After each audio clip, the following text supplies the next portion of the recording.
Hi, it's Penny here, and today we're going to be putting together my TBR or my reading plans for the month of June.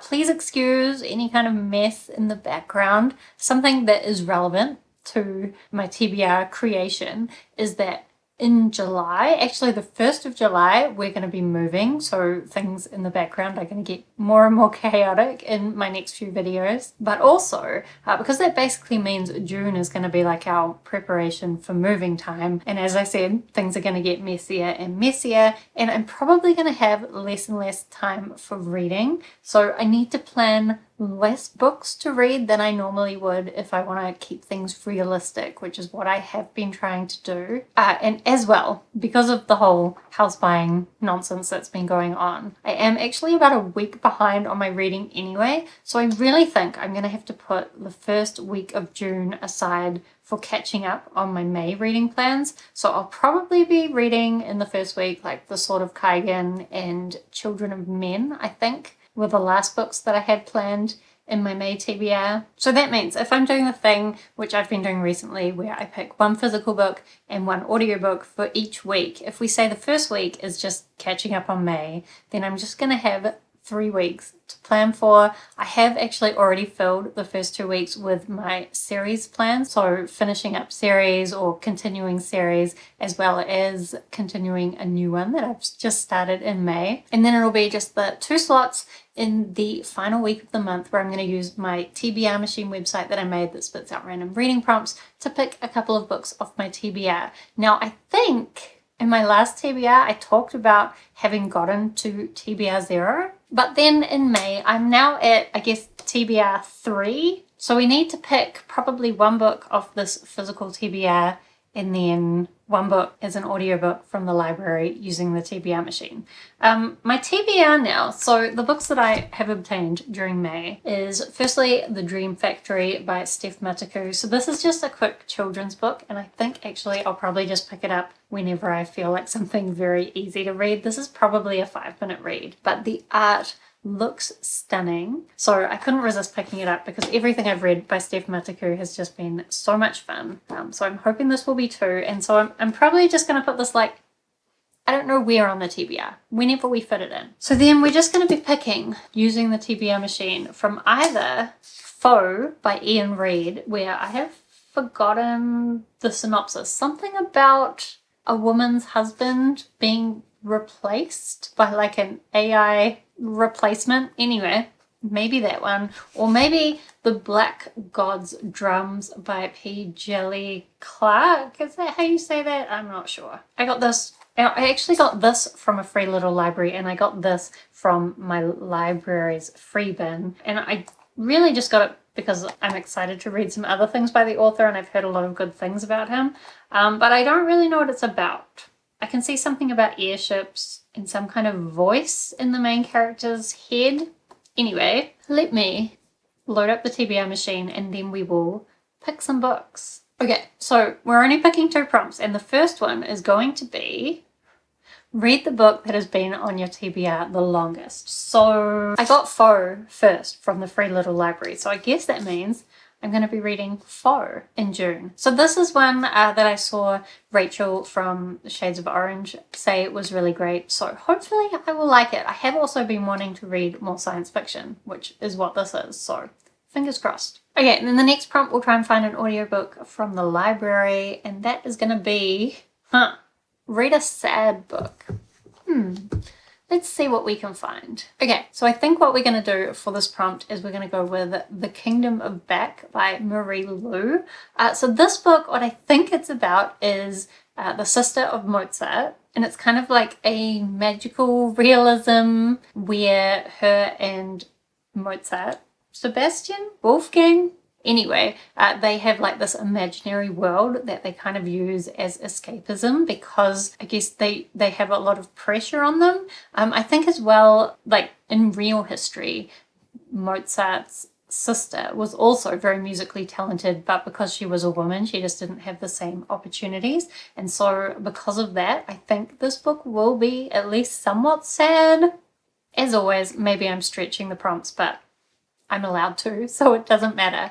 So those two books will be the books that we're going to be reading in, I guess, what we can call the TBR machine week, which will probably be just before we're moving. So if everything goes terribly, expect everything to be moved into July. But anyway, let me also tell you about the series that I am going to be continuing in June. So firstly, I have The Trouble with Peace by Joy Abercrombie. So this is the second book in the Age of Madness trilogy, which is the second trilogy in Joy Abercrombie's bigger First Law world. I didn't love the first book in this trilogy as much as I liked the first trilogy, even though I have heard a lot of people say that this second trilogy is better. So we'll see.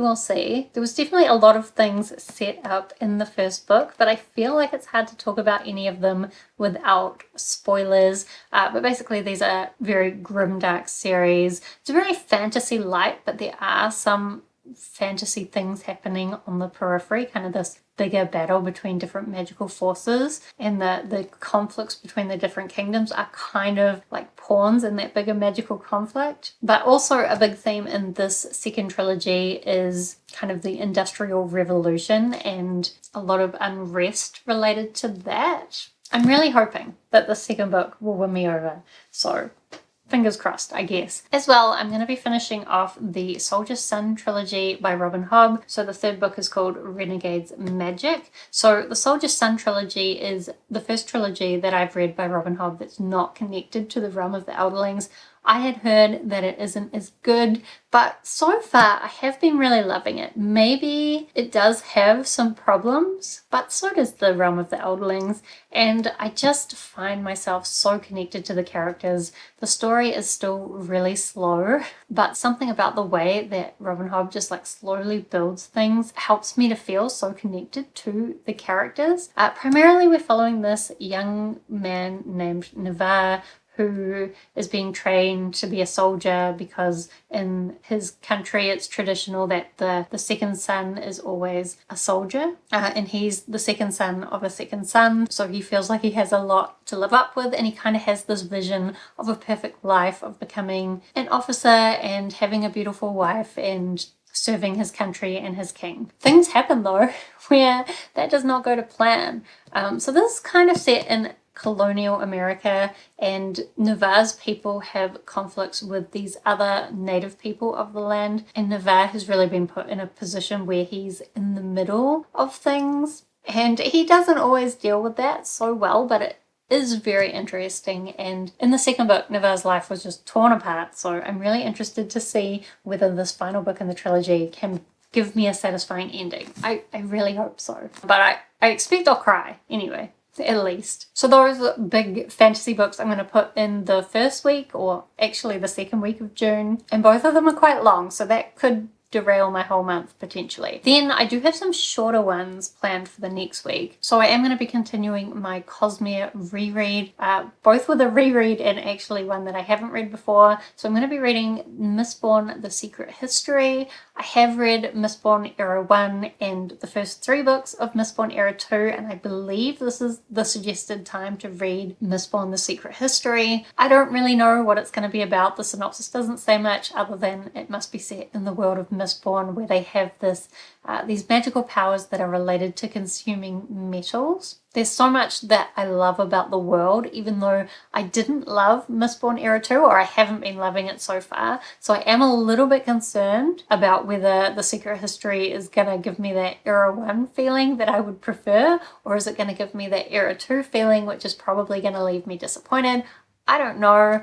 That same week, I'm also going to try and read Edge Dancer, which I've read before. Edge Dancer is a novella between book 2 and book 3 of the Stormlight Archives, following this young girl named Edge. Is that actually her name? Wow, I've forgotten. But anyway, she isn't my favorite character in the Stormlight Archives, but her story is important, and I'm hoping now that I am much more widely read in the Cosmere that I will understand her story a lot more, because I kind of remember when I first read Edge Dancer being quite confused about some of the things that were going on. So we'll see. Both of those should be quite short, so hopefully, even though it's 2 things, I can still get through them. Then as well, on audiobook, I'm going to be reading Sweep in Peace, which is the second book in the Innkeeper Chronicles by Alona Andrews. So Alona Andrews is an author, or It's actually a husband and wife writing duo, and I absolutely love everything by them that I've read. It's kind of like paranormal romance with more of a focus on the fantasy side of things, but the Innkeeper Chronicles also has kind of a sci-fi element. So we're following this young woman named